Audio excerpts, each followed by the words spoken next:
para nabi, jasad para rasul ya.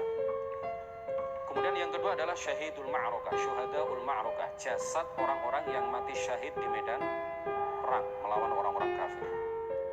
Kemudian yang ketiga adalah jasad petugas azan, juru azan dalam jangka waktu yang lama, yang dia tidak mengharapkan apa-apa kecuali ridha dari Allah Subhanahu wa ta'ala, tidak mengharapkan pujian dari tetangganya, tidak ingin dikatakan sebagai orang yang suaranya merdu. Jadi dia azan tujuan dan niatnya semata-mata karena Allah Subhanahu wa ta'ala dalam jangka waktu yang lama, minimal 7 tahun. Minimal berapa? 7 tahun. Orang yang azan istiqomah setiap hari selama 7 tahun, dia tidak mengharapkan apa-apa kecuali ridha dari Allah Subhanahu wa ta'ala. Ini dinas bahwa jasadnya tidak akan punah, jasadnya akan utuh. Kemudian yang keempat, hafizul Quran at-taqi al-amil bihi, orang yang hafal Quran, yang bertakwa, yang mengamalkan isi kandungan Al-Quran. Jadi bukan semata-mata hafal Al-Quran ya, bukan semata-mata hafal Al-Quran kemudian jasadnya dijamin tidak akan punah, tidak akan hancur, akan utuh, tidak. Tapi ada syarat dan ketentuannya. Syarat dan ketentuannya apa? Dia mengamalkan isi kandungan Al-Quran dan bertakwa. Ya, karena ada sebagian orang kafir itu yang hafal Quran. Ada sebagian orang kafir dengan niat menghancurkan Islam dari dalam, dengan niat mencari kelemahan-kelemahan ajaran Islam, mereka menghafalkan Al-Quran.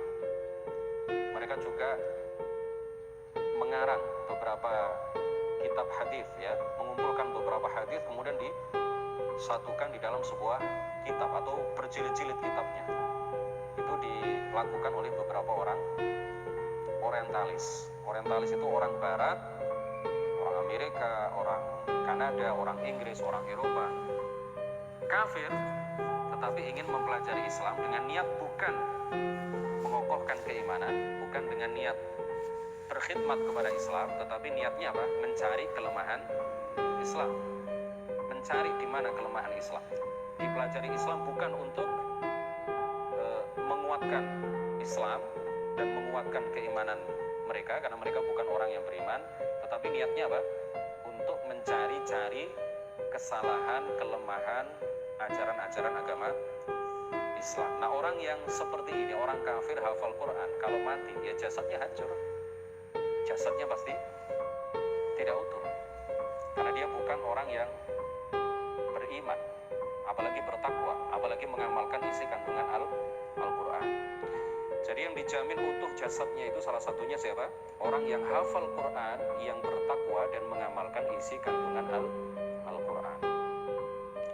Kemudian yang ke berapa?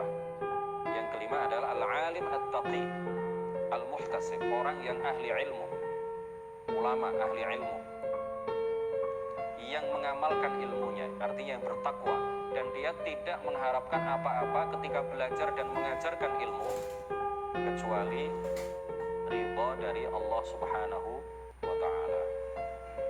Jadi orang yang ahli ilmu, bertakwa, muhtasib ya. Tujuan dari belajarnya dan juga tujuan dari mengajarkan ilmu agama ini bukan apa-apa selain ridha dari Allah Subhanahu wa ta'ala. Kemudian yang keenam adalah ba'dul auliya, sebagian wali. Sebagian wali. Wali itu adalah orang yang apa?